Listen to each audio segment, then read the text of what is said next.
आगे चीर हरण की लीला है। गोपियां कन्हैया को अपने पति रूप में अपने भाव में ला रही हैं। अभी तो नन्हा है लेकिन भाव कर रही है कि कन्हैया अगर मेरा पति बनता तो कितना सुंदर होता। तो इनकी कुल देवी है मैया कात्यायनी। जब आप वृंदावन आएंगे बांके बिहारी जी के दर्शन करने, तो वहीं पर मैया कात्यायनी देवी का बहुत सुंदर मंदिर है, बहुत पुराना मंदिर है। वो जागृत रूप में है। कभी दर्शन करने आइए, बहुत आनंद आता है। वहां लगेगा कि आपके शरीर में रोमांच हो जाएगा। तो गोपियां माँ कात्यायनी की पूजा अर्चना करती हैं और उनसे प्रार्थना करती हैं। कात्यायनी महामाये महायोगिंधीश्वरी नंद गोप सुतम देवी पतिम में कुरुते नमः, पतिम में कुरुते नमः। हे मैया, इस कन्हैया को हमें पति के रूप में दे दो।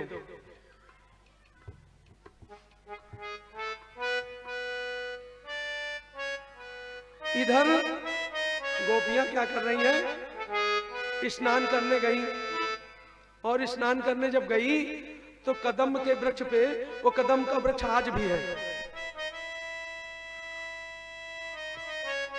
ये बताया 84 को जो ये ब्रजधाम वाली परिक्रमा है, इसमें चीर हरण वाला भी स्थल पड़ता है, और कदम का वृक्ष आज भी वही है। बहुत दिन थोड़े हुए हैं।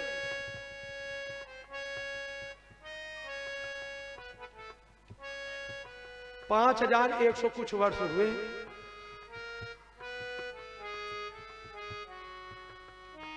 तो और वहां जो वृंदावन के वृक्ष है ना, वो जड़ से उखड़ गए हैं, लेकिन उनकी शाखाएं अगर सतह में लग गई तो उनसे ही वो वृंदावन के वृक्ष भी और कहीं नहीं जाना चाहते।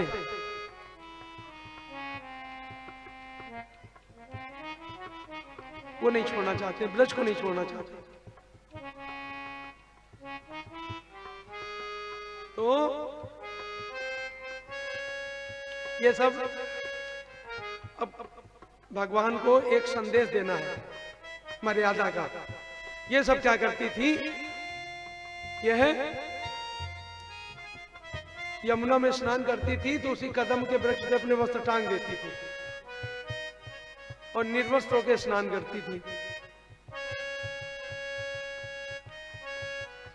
कन्हैया की बात अनुचित लगती थी। कन्हैया चुपके से आए, कदम के वृक्ष पे चढ़े। कदम का वृक्ष आज भी है, लगता है देखने से हाँ बहुत पुराना है। काफी कुछ ऐसे कदम के वृक्ष हैं जो वृंदावन में आज भी भगवान कृष्ण के समय के ही। आप दर्शन करिए। और निधिवन में तो जो वृक्ष हैं उनके वैज्ञानिकों ने रिसर्चेस किए हैं। वनस्पति विज्ञान जो है, विज्ञान की अलग अलग यूनिट्स है ना, तो वनस्पति विज्ञान के वैज्ञानिक आए हैं। वैज्ञानिकों का काम है, विज्ञान हर चीज को अपनी कसौटी पे लेना चाहता है। क्या करे वो? हमारे आपके जब प्राण निकल रहे हो तो उनको भी कहो अपने कैमरे में कैद कर ले, लेकिन उसके बस में नहीं है। विज्ञान काफी कुछ हासिल कर सकता है लेकिन सब कुछ नहीं हासिल कर सकता है। ये प्रभु के विधान में है। अच्छा एक चीज बताओ, ये जितने संप्रदाय बने हैं ना, इनका रक्त का नमूना लेकर लाइन में रख दिया जाए और ये बताया जाए कि किस संप्रदाय का है। किसी साइंस में क्षमता हो बता दे है। तो जितनी समस्याएं पैदा की इसी धरा वालों ने ही पैदा की है। भगवान ने कोई प्लाटिंग नहीं की है, उन्होंने कोई बेचा वचा नहीं है, सब निःशुल्क दे रखा है। वो यहाँ के दलाल हैं। ये एक एक प्लाट को 4-4 बार बेच लेते हैं, उसने एक बार भी नहीं बेचा, है ना। वो कितना दयालु है, सब कुछ उसने निःशुल्क दे रखा है। श्वास, ऑक्सीजन जो हॉस्पिटलिटी में होता है, हॉस्पिटलाइज होता है, उसको 4 दिन का वेंटिलेटर का ऑक्सीजन का चार्ज समझ लीजिएगा, और वो ऑक्सीजन हमको आप निःशुल्क दे रहा है। किसी आंख खराब हो जाए हॉस्पिटल में, उसकी जैसी आंख लेके 50,000 रुपए लेके घूमिए, नहीं होगा तो व्यवस्था करेगा, लेकिन वैसी नहीं मिल पाएगी, वादा है। शरीर का कोई भी अंग अव्यवस्थित हो जाए उसके जैसा नहीं मिलेगा। तो हम कहते कुछ भी नहीं उसने दिया, मानते हैं आपकी शिकायत, जो दिया है वो क्या कम है क्या? बोलो कृष्ण कन्हैया लाल की जय हो। हमको सबको धन्यवाद देना आना चाहिए। भगवान ने क्या किया, मर्यादित करने के लिए कदम पे चुपके से चढ़े और वो चीर हरण लीला है, वस्त्र चुरा लाए। अब ये जब स्नान करके बाहर निकले तो कैसे निकले? अब आपस में क्या कह रही हैं? जैसे एक नामी होता ना, देखो एक कुख्यात विख्यात, दो ही तरह के लोग नामी होते हैं, या तो उसका नाम खूब एक कुख्यात हो, सुल्ताना डाकू, खूब लोग नाम जानते, पूछो कौन है? सुल्ताना डाकू। कुख्यात फूलन देवी, कुख्यात हुई ना, नाम होना चाहिए। अब विख्यात है कि कुख्यात है, ये तो उसके आचरण के ऊपर निर्भर करता है। तो ये नटखटपने में ये मशहूर थे कन्हैया। गोपियों ने देखा नहीं, पहले उसी का काम है। अब वहां से विनती कर रही है, और ये इन्होंने अपना परिचय बताया, और वो क्या कहे? ले गए चीर मुरारी कदम पर बनवारी, ले गए चीर मुरारी कदम पर बनवारी, ले गए चीर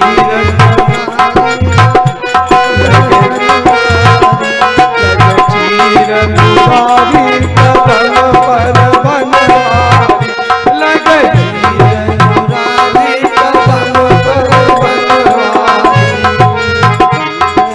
बनवारी बनवारी बनवारी, लगे चीर मुरारी कदम पर बनवारी, लगे चीर मुरारी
बहुत ऐठन दिखाती है, बहुत धमकाती है कि चोरी चोरी और लूटी लूटी के खायो दही हमारो, चोरी चोरी और लूटी लूटी के खायो दही हमारो, खायो दही हमारो, ताऊ पे तेरो पेट भरो नहीं,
रही है कि दही माखन लूट लूट के चोरी करके पेट नहीं भरा था, जो अब कपड़े भी चुराने लगे।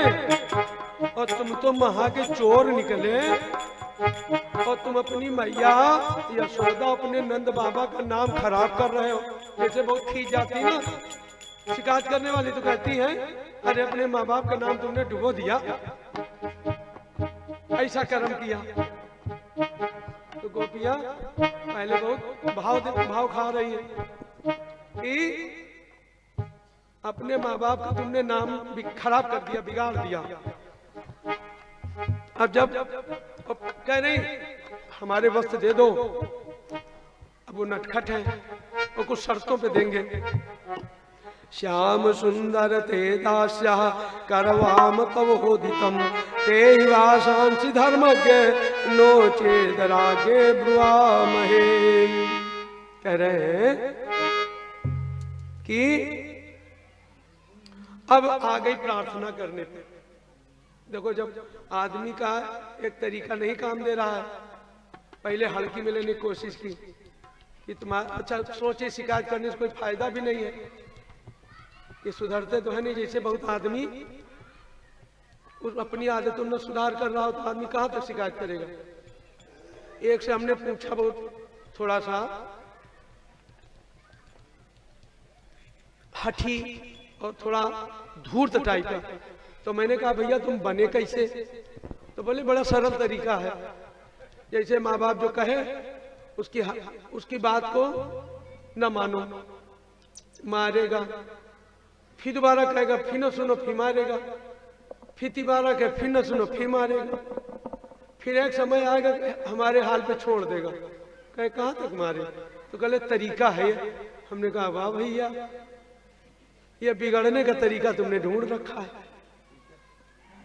तो सब अलग अलग अपने तरीके हैं, तो गोपियां भी अपना तरीका अपना रही हैं कि तुम दही मक्खन खा खा के एक तो मोटे हो गए हो, तुम्हारा पेट बड़ा हो गया, दूसरे तुम इस स्तर पे उतर आए हो कि अब लड़कियों के कपड़े भी चुराने लगे हो। तुमको शर्म नहीं आती? और अपने माँ बाप का नाम खराब कर रहे हो। कन्हैया गोप्यम कामाद भयात कंसो द्वैसाच दायनपा संबंधात वैश्वा स्न्यात दुय्यम भक्ता वयम विभो तस्मात् क्या नापुपायेन मनः कृष्णे निवेशयेत। भगवान ने कहा, कन्हैया ने कहा कि तुम जो कह रही हो ना, उन बातों का मेरे ऊपर कोई प्रभाव नहीं है। तुम खूब कहो, हम तुम्हें वस्त्र नहीं देने वाली। और तुम्हारे घर में शिकायत होगी कि निर्वस्त्र होकर यमुना में स्नान करती हैं। अब तो जब शेर का सवा शेर मिल जाता है तो फिर आदमी थोड़ा शिथिल पड़ता है। जैसे कहे तुम्हारी शिकायत कर देंगे, तो तुम्हारी शिकायत क्या करोगे? हमने चोरी की थी, तुमने तो डकैती डाली थी। तो कहेगा भाई अभी जगह शांत रहो, मामला नहीं बिगड़ जाएगा। तो गोपियां अब क्या कह रही हैं? मेरा कोई न सहारा बिन तेरे नंदलाल समैया तेरे। मेरा कोई न सहारा बिन तेरे नंदलाल समैया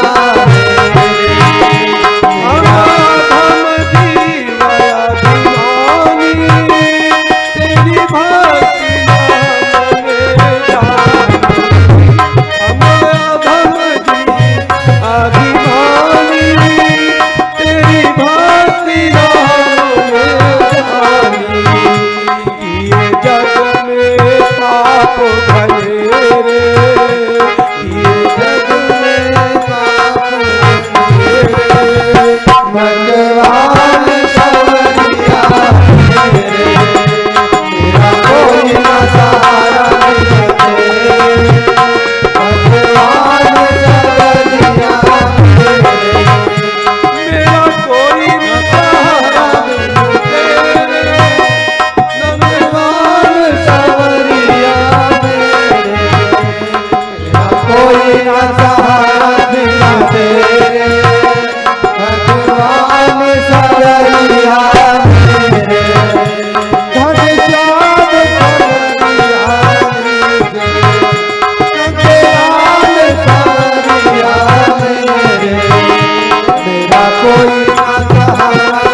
अब गोपियां अपनी प्रार्थना वाली स्थिति में आ गई, स्तुति करने लगी कि अब नग्न है, निर्वस्त्र, अब घर जाए तो कैसे जाए कन्हैया। तो ये कमल पत्र होते हैं, अपने अंगों को इनसे ढक रही है। बड़े बड़े पत्ते होते हैं ना कमल पत्र, कमल पत्रों से अपने अंगों को ढक रहे हैं। तो कन्हैया कह रहे देखो जल में वरुण देवता का निवास होता है, देखिए कर रहे हैं सबके कल्याण के लिए। वरुण देवता का, जल के देवता वरुण देव है, वरुण देव का इसमें निवास रहता है और यहाँ आप लोग ये पाप करती हैं, तो निर्वस्त्र होकर जल में स्नान नहीं करना चाहिए। ये संदेश देता है। स्नानम दानम यथा होमम शयनम गमनम भुजिम निर्वस्तो न प्रकृत कुर्वाण पाप कृत भवेत। बोलो वृंदावन बिहारी लाल की जय हो। उन्होंने थोड़ा परेशान तो किया, लेकिन संदेश देकर उनके वस्त्र दे दिए। गोपियों ने अपनी गलती स्वीकार की। देखिए जब गलती कभी हो जाए तो किंतु परंतु के बिना उसको स्वीकार कर लेना चाहिए। हो गई। गोपियों ने कहा मुझे ज्ञात नहीं था कन्हैया, मुझे नहीं पता था कि वरुण देवता जल में निवास करते हैं। नहीं हम ऐसा अपराध न करते, अब नहीं करेंगी। कान पकड़ती हैं। कन्हैया ने कहा वस्त्र ले लो, लेकिन अब ध्यान रखना कभी जल में निर्वस्त्र होकर स्नान न करना। हाँ एक चीज का और ध्यान रखा जाए, याद आ गई बात, माताएं कभी भी यमुना स्नान, गंगा स्नान, सरयू स्नान, कुंभ स्नान कभी भी जाएं तो ध्यान रखें इस कमर के नीचे, मतलब ये जहां पर यहां तक के जल में ही स्नान करें।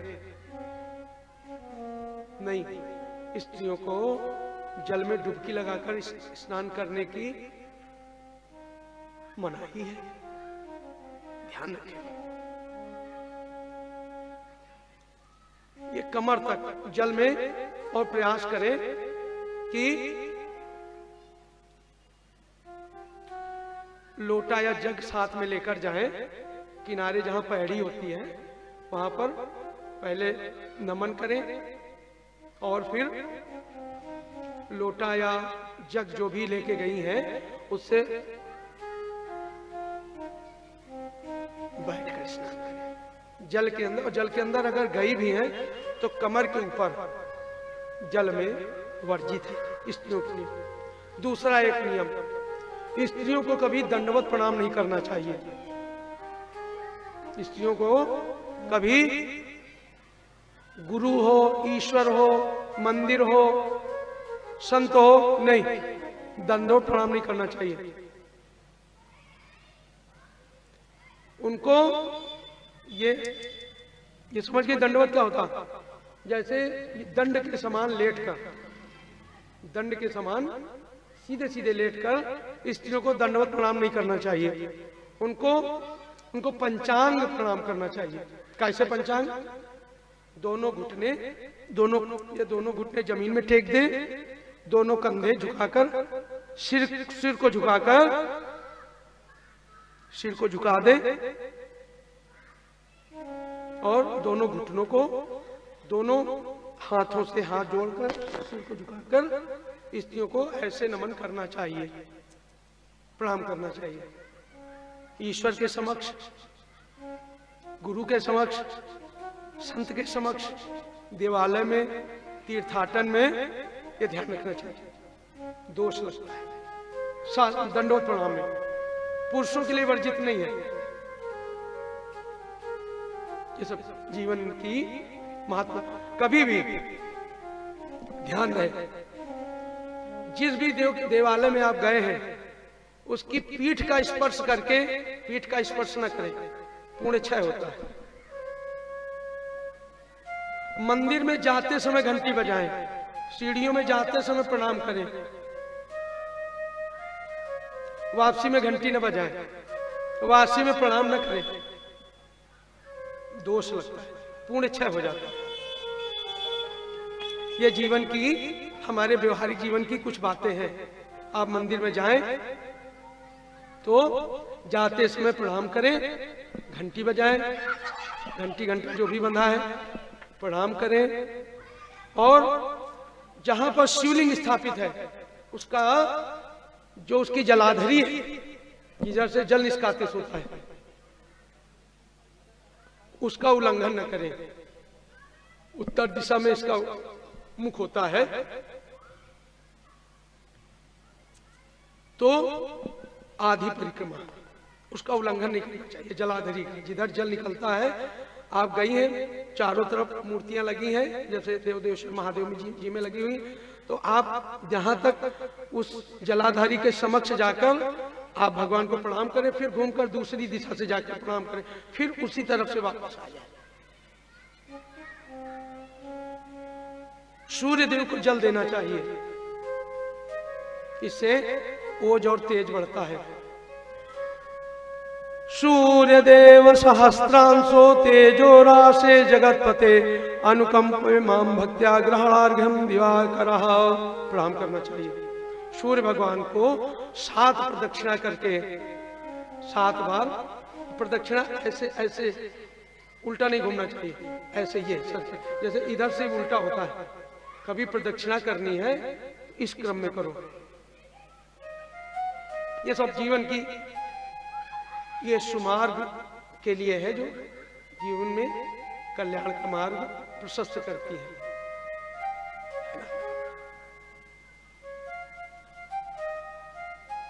ये सब चीजें ये हमारे उपयोग में आती हैं। जो मान्यता थे, ठीक, कोई बाध्यता नहीं है कि नहीं समझ में आ जाए तो उसका अनुपालन करो। गोपियां जैसे निर्वस्त्र होकर स्नान करती थी, भगवान कृष्ण ने इनको समझाया कि वरुण देवता इसमें निवास करते हैं और जल में, तो निर्वस्त्र होकर स्नान नहीं करना चाहिए। तो पहले गोपियां उन्होंने खूब अपनी तड़क भड़क दिखाई, लेकिन लास्ट में कान पकड़कर अपनी गलती का एहसास किया और गोविंद ने उनके वस्त्र दे दिए।